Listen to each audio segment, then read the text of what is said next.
Hello, everyone, and welcome back to Gaming News, where we discuss everything within the gaming industry.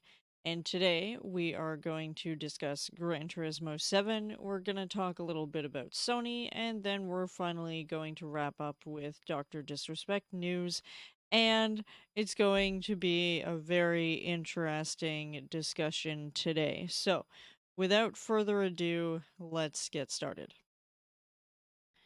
First, we're going to talk about Gran Turismo 7. Now, people that know me know that I'm a very big fan of the Gran Turismo series. In fact, it is probably one of the few reasons that I became even interested in PlayStation to begin with, because there were people that I knew when I was younger who had a PlayStation, and therefore I got to experience some of the titles that were released for the console. Now, Gran Turismo is, of course, a real racing simulator, which is a style of racing game that I appreciate because there are a lot of racing games out there that are just unrealistic about how they do things. And if I'm looking for a racing game, I want actual racing. I want to learn more about how to deal with cars. And Gran Turismo 7, the biggest release for PlayStation 5, its own exclusive title, has had some giant issues as of late. So, we're going to take a look at a couple of articles that discuss what the heck happened. So, first, we have an article here by Polygon where Gran Turismo 7 is offline for more than 24 hours and shows how its always online problem is very apparent. Now, this is something that has created a backlash. I mean, there aren't many instances where Steam is down or your internet is down where you're not able to access your game library. And with any game that is always online, even if you have a single player component, it bars you from playing. Now, in this case, PlayStation owners who wanted to play Gran Turismo over the past day or so found themselves with little to do in the game, as the developer of the driving sim Polyphony Digital performed extended and unexpected maintenance. So people who dropped the $70 could no longer play the game. Now, obviously, time has passed since this issue occurred, and Gran Turismo 7 is now back online and playable. But the extended downtime for the game led fans seeking refunds and a thrashing of the Metacritic user score and invitations from the competition, specifically Grid Legends developer Codemasters, to take a shot at Gran Turismo, which I really don't feel was the right reaction by the fandom. You play these games because you like these games, and if you don't want to support the developer because they've done something that they don't like, a refund is plenty enough. You vote with your wallet, and frankly, I feel like the developers of Gran Turismo know that that was a big problem and that it was going to be met with contention. It's not rocket science. You don't need to get other game developers to go after the one game. And at that point, I'm also wondering, what kind of fans are you if you're going to turn around and talk to developers of other games that are clearly not games that you're playing because you spent the amount of money on Gran Turismo 7 or other things, that you would go to a competitor like that's supposed to be some big deal. But I digress. Anyways, the downtime was fuel for another fire burning within fans, and that is a change to how many credits players can earn in some races. So, fewer credits, of course, means more grinding to buy GT7's most expensive cars. A recent change to the game's economy, detailed by GT Planet, has cut credit payouts in some lucrative races by more than half. While fans on Reddit are expressing their annoyance, so too are pro Gran Turismo racers. Racer and YouTuber Steve Alvarez Brown, aka Super GT, blasted the change credit payouts on Twitter, saying, "As a matter of principle, I will never do a single microtransaction ever on GT7. The game has definitely got to a point whereby it's unreasonably time consuming for the average player to gain credits. Even if you completely disregard microtransactions, the bottom line is that it takes a stupid amount of time to gain credits in the game." Now, other websites did pick up this article, this discussion. So, this is The Verge talking about how the game has come back up after a full 24 hours. And there are a number of things that they also have to say here. And that is, according to the patch notes, Update 1.07 adds a number of fixes and changes, including a new broadcast mode that removes all licensed music tracks. However, Polyphony says it also adjusted the rewards for some events, and players appear to have found that many races you now get fewer credits, making it more difficult to save up in-game currency for expensive cars.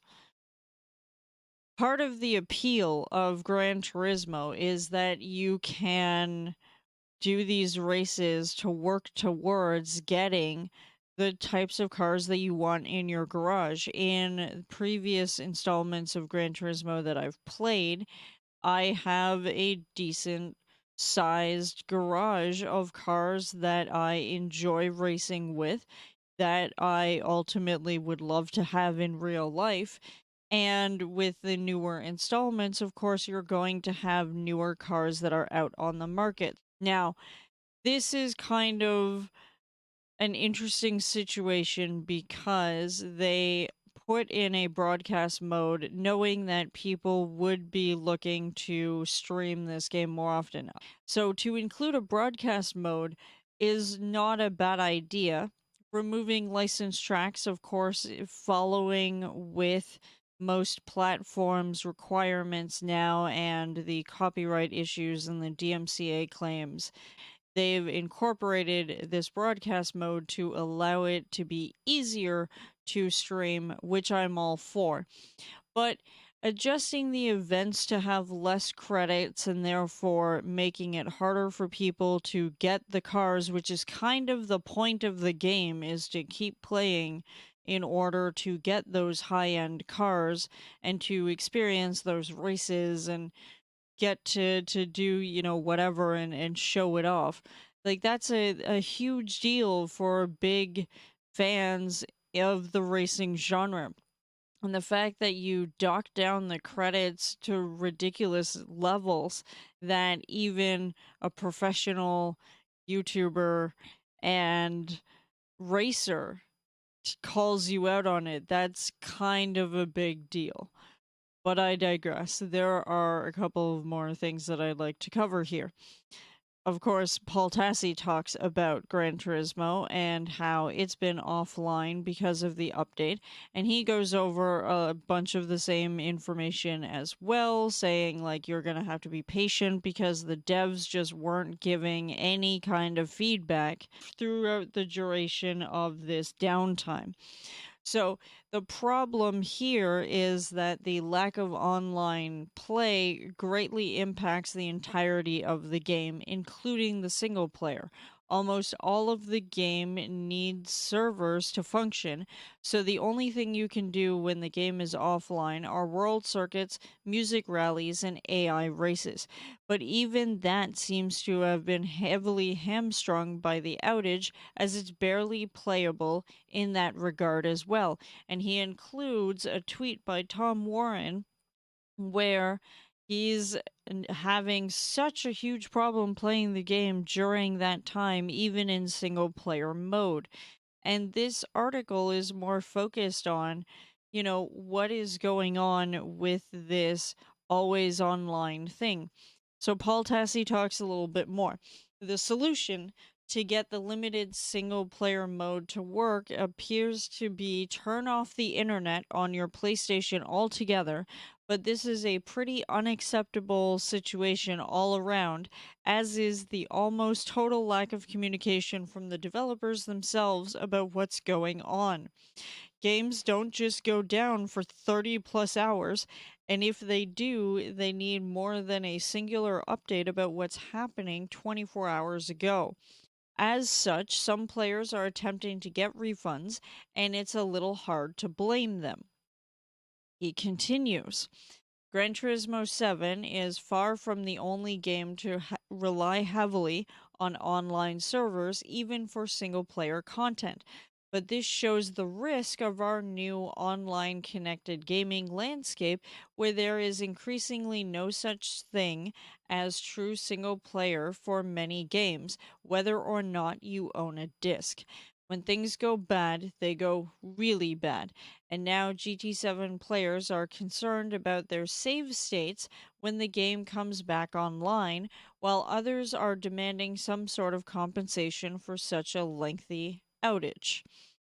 I can't say that I blame anybody for this lack of respect for your community in that you take down your game and make it completely unplayable, especially being a relatively new release, and not let people know anything. Now, of course, Gran Turismo Polyphony did put out an official statement, which I have here, and this is to all users that they wanted to explain what happened in the update, and this was a rare issue that was not seen during tests on the development hardware or the QA sessions prior to the release.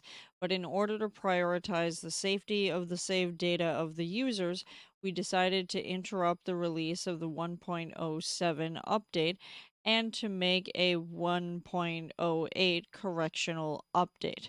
And that is the reason for the delay. But they also wanted to give a little bit of light moving forward. And that is, in GT7, I would like to have users enjoy lots of cars and races even without microtransactions. At the same time, the pricing of cars is an important element that conveys their value and rarity, so I do think it's important for it to be linked with the real world prices. I want to make GT7 a game in which you can enjoy a variety of cars lots of different ways, and if possible, would like to try to avoid a situation where a player must mechanically keep replaying certain events over and over. Now, the reality is that in racing, there are a number of tracks that are out there that you can go on to with your cars, or you can rent cars to go on these various tracks. And in order to have the money to have some of these cars, you either have to come from wealth, you have to earn it by going through multiple races, possibly investing money. There's lots of different ways that you can look to getting that money to get the cars to do certain types of races. While I get that they don't want people to just run a certain event over and over and over again, in a sense, you almost have to in order to gain access to some of these cars. Now, why wouldn't you allow people to continually do these races over and over again if they see fit? Like, it just doesn't make sense that you would try to lop it off and almost feel like you're forcing people into using microtransactions to get virtual cars. And this is part of the contention with other situations. Certainly, it's not just a Gran Turismo situation. Microtransactions do plague the gaming industry because they're overdone. While I absolutely love Gran Turismo, it feels like there's a lot going on, and the fact that I don't even have a PS5, should really showcase the fact that I am not going to be touching this game for quite some time, anyways. But I do know people who do have this game, and I'm really curious to see how prohibitive the game is currently. and to see if there's going to be a viable solution. And what do you do when we have a society that is hinged upon always online content? I hope that whatever the issue was properly fixed, and I do hope that Polyphony Digital pays attention to their community, that they will make good decisions in future, and hopefully not focus as much on prohibitive microtransactions. So that's really what I have to say on that topic. And we'll just have to see what happens moving forward. But right now, Sony is struggling. And while we're on the topic of Sony, let's talk about them. Because once again, I have a couple of articles that relate to a topic with Sony that we covered a few videos ago, which is that Sony is still in the midst of some lawsuits right now. What I'm talking about here is that there are a lot of harassment allegations that have been taken to court, hoping that Sony will address and do something about this particular situation. And Sony, of course, isn't the only one. There's multiple game developers that have allegations of harassment coming up more frequently lately because the gaming community is not going to lie down and just take it. So in this case, Sony acknowledges the new harassment accusations and still calls for the case to be dismissed. So in February, Sony asked the lawsuit to be dismissed because of lack of evidence, and with its lawyers now saying that Sony Interactive takes the substance of the newly submitted declaration seriously, which was reported by Axios. Now, the company is still calling for the lawsuit to be dismissed, with the filing further reading that although most are by former employees who no longer work at Sony, they either have addressed or will address the issues raised in them in due course. As Sony values its female employees and takes proactive steps to ensure they have every opportunity to thrive and be heard. Now, this is an ongoing thing. There isn't a lot of information. I don't believe that the court case has continued as of yet. I believe that the court case will continue to be heard in April due to this. And I believe that because of PlayStation Lifestyle.net. And they also talk a little bit about this, which is after initially denying claims made by former employee Emma Maggio in her PlayStation sexism lawsuit, Sony Interactive Entertainment has officially acknowledged the fresh round of allegations made by 8 more women who lent credence to Maggio's claims. As reported by Axios, Sony's lawyers have said that the company has taken the new allegations seriously, but they're still adamant that Maggio doesn't have adequate proof of her complaints. Now, the opinion here in this article was a whopping 8 women stepped forward to back up Maggio's claims, and some of them included proof that they had raised the issue of rampant sexism at the time of their employment.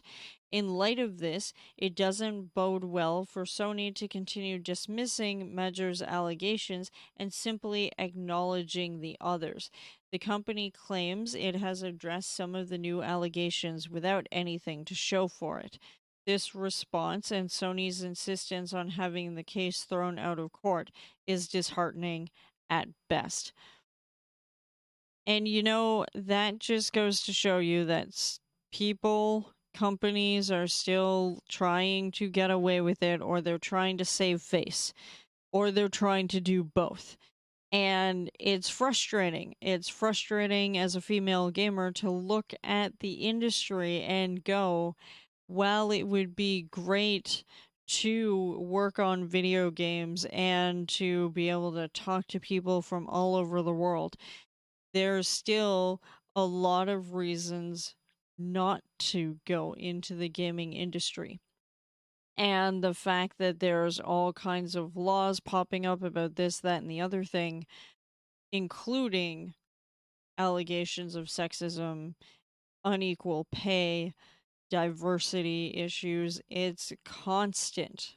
And until the law finds a viable solution or people just stop being scummy, that would be wonderful. But the reality is that change is not going to happen overnight. It's going to take a lot more lawsuits.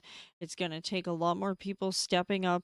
It's going to take a lot more injustices before this is properly addressed, and hopefully there will be a solution for it. But right now, Sony is just trying to sweep it under the rug like nothing is really wrong.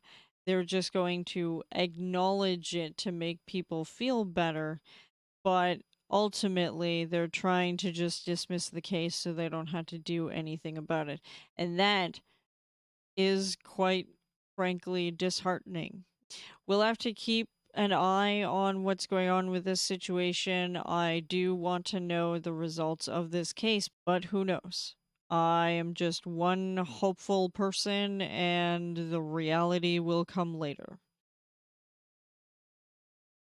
So, the next topic I would like to cover is Dr. Disrespect. And I briefly touched on some stuff last week about Dr. Disrespect and how the legal issues that he had with Twitch have essentially been resolved, and then people were jumping on the bandwagon like he's going to go back to Twitch, he's unbanned, and all kinds of misrepresentation and not accurate information whatsoever.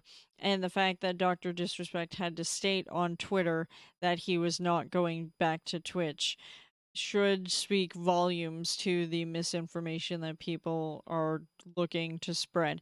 But in this case, Dr. Disrespect is in the news for yet another reason, and that's because late last year, he announced that a few people got together and created a game company called Midnight Society, which would be developing their own first person shooter game based on the experience that they have from the shooter genre. And the reason why this is important is because we've got no gameplay whatsoever for this unannounced game, but that already it is going to be an NFT based beta access to something we still haven't seen much of, if anything. So, this PC Gamer article says in December 2021, Dr. Disrespect co founded a new game studio called Midnight Society with former Call of Duty creative strategist Robert Bowling and Halo 5 multiplayer designer Quinn Del Hoyo. What exactly the studio is making hasn't been revealed yet, beyond a promise that it will be the most community focused online PvP multiplayer experience the world has ever seen. But a new blog post has shed more light on the community focus aspect, which will include NFT sales. The article goes on to say most studios rely on various forms of beta testing for this sort of thing, but Midnight Society is instead releasing a Founders Access Pass that will enable holders to play early builds, access Discord channels, and vote on key design decisions. Founders Access Pass owners will also have the ability to mint a unique tradable visor design, procedurally generated and with different, presumably random levels of rarity. It's not clear whether these designs will actually appear in the game, however. The post says only that the design acts as your identity within the Midnight Society and can be used as your verified avatar in and outside the community. So, The select group of people is about 10,000 community members, and in order to gain access, you not only have to provide $50 to get one, but you actually have to apply to become part of this Founders Access Pass.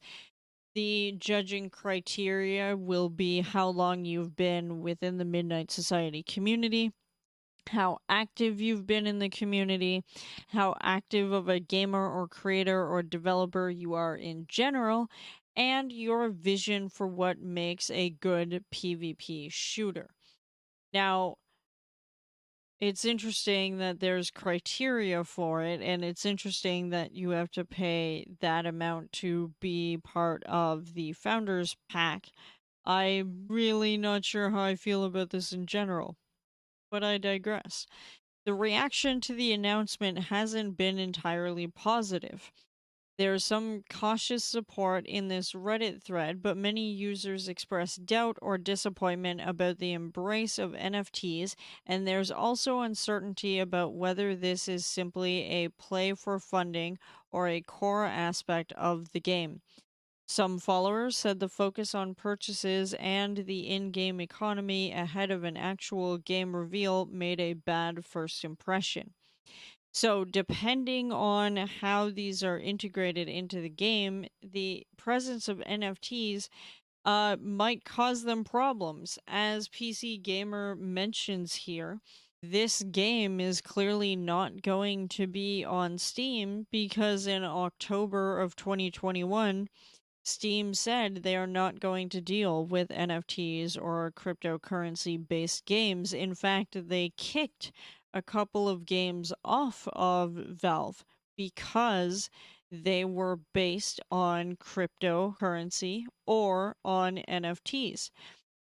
So, the success of this, not only have you started off in a strange way by saying, well, we're not big fans of NFTs, we're going to have to do something about it, we can't just ignore it, but also it means that you're going to have to find other places with which to sell your game, which, as we know, the Steam entrenchment in the gaming community is so thick that people might not want to have yet another launcher. So we'll have to see what happens there. But we're not done because obviously Forbes talked about this as well and said that the hype for this new game studio could have been good because of Robert Bowling and his reputation. Other people who worked on Gears, on Halo, and on Destiny. And he says that the studio, Midnight Society, is codenamed Project Moon, and that Dr. Disrespect says their approach is going to change the industry, but yet they're off to a strange start because the first thing you talk about is the NFTs. In fact, the big online kickoff event for Midnight Society was centered almost entirely around a giveaway of an NFT, a day zero patch for a limited number of early applicants. It's a digital emblem that gets stored in a digital wallet to show you were there from the start. So, again, a lot of us are like, what the hell is going on here? But Midnight Society claims that the NFT is more eco friendly than other ones, and that it's not a scheme because it's just a giveaway, but it raises questions about what exactly they're building.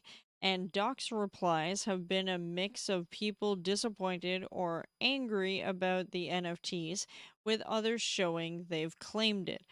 So, Dr. Disrespect had to address the concerns and said, listen, in regards to NFTs, you don't have to have NFTs to play the game.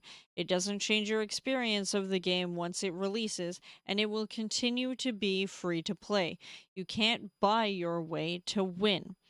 For those who want to get more involved, there are ways to do so involving NFTs. That's all we're saying. This is no quick cash grab. That's not what we're interested in. Now, that may be so. You're looking at a free to play game. You're going to need to have some kind of microtransactions or something in your game in order to facilitate the fact that it's free to play if you want to get a return on your investment. I don't believe that this is where the buck stops. I do believe that even if the NFT is innocuous as buying skins in other video games or whatever, that doesn't change the core gameplay, it just makes your character look cooler. You certainly have the option to do that. But I feel like this is a lead into other things that may or may not be potentially harmful to the gaming industry. Now, Paul Tassi continues to say, I was willing to push past all this NFT stuff and at least try to figure out what the game is, but right now the entire FAQ page is only about the day zero NFT. What is it? How do I claim it? How can I sell it? How do I create a wallet?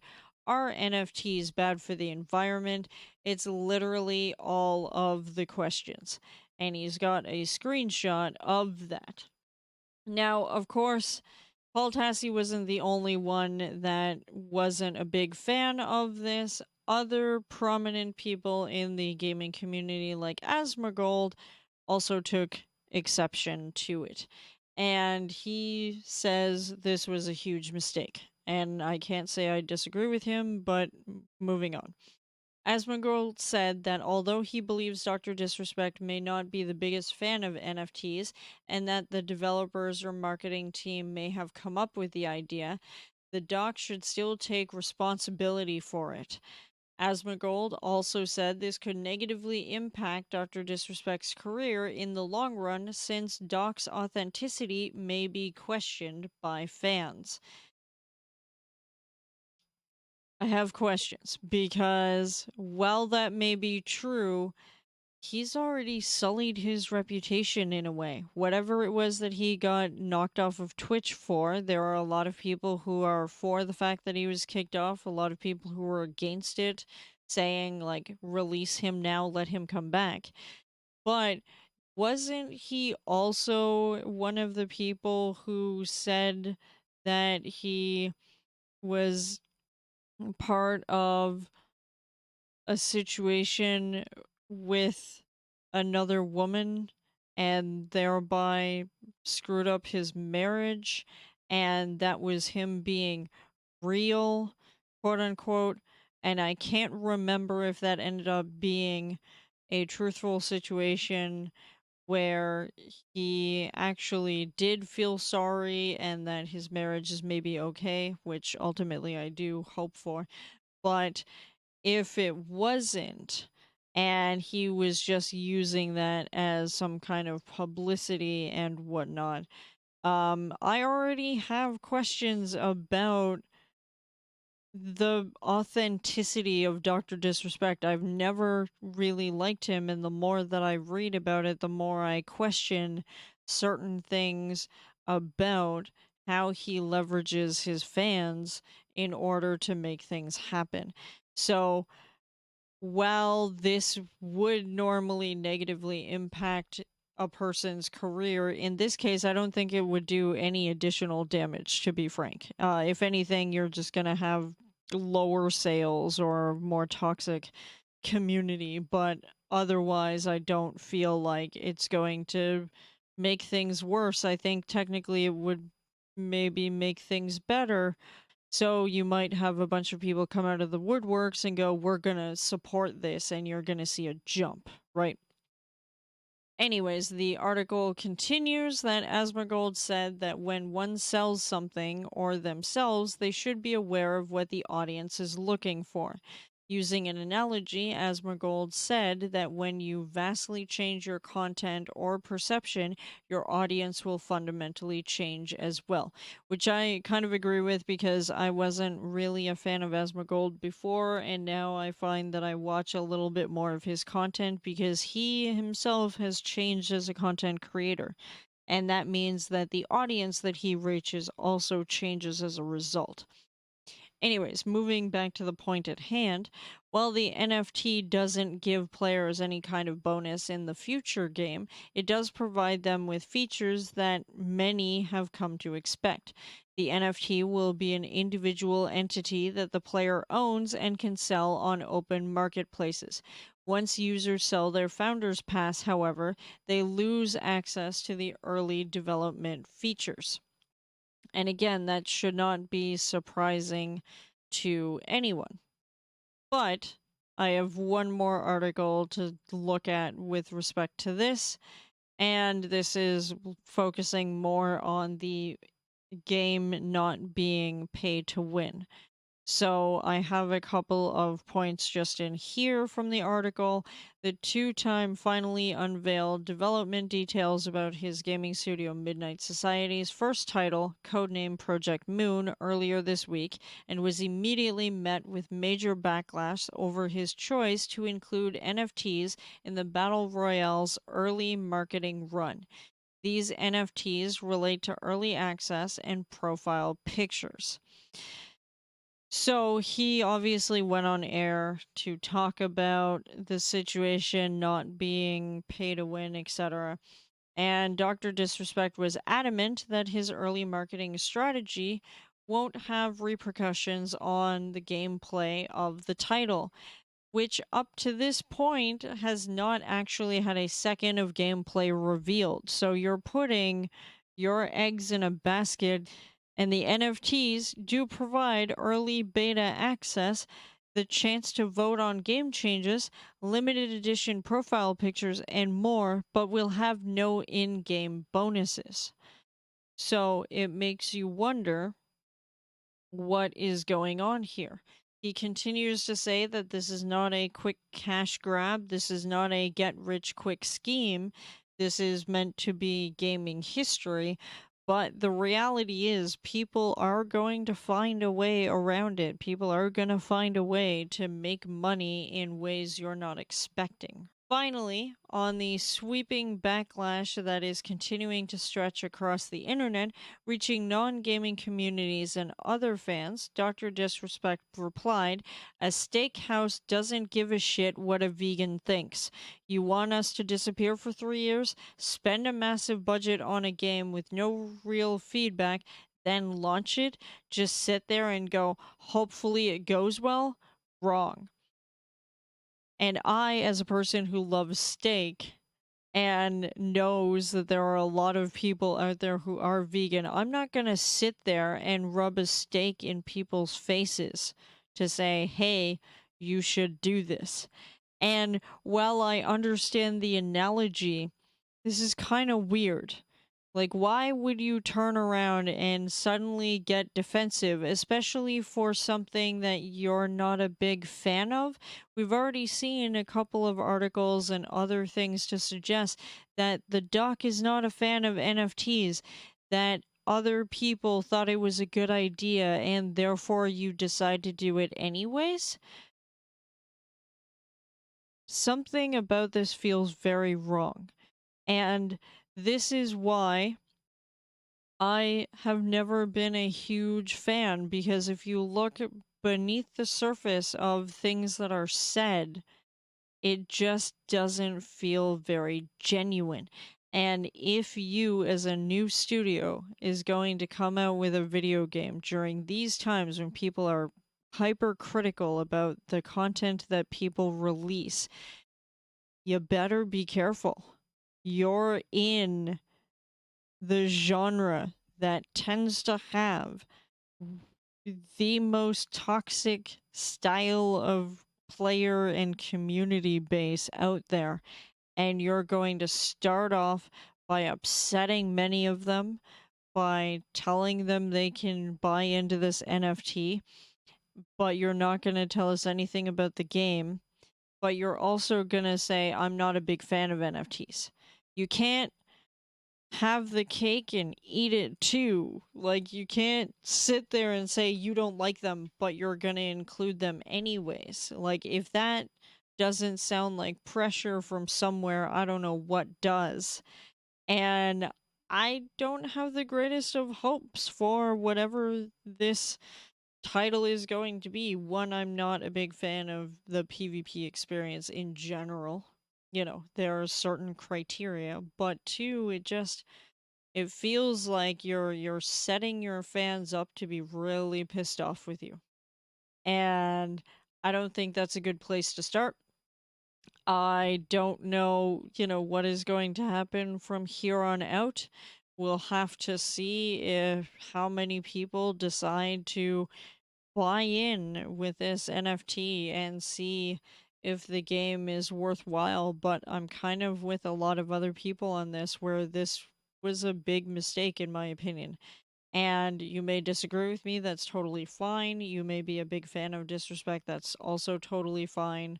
You don't have to agree or like some of the things that I've said. I'm simply stating my opinion.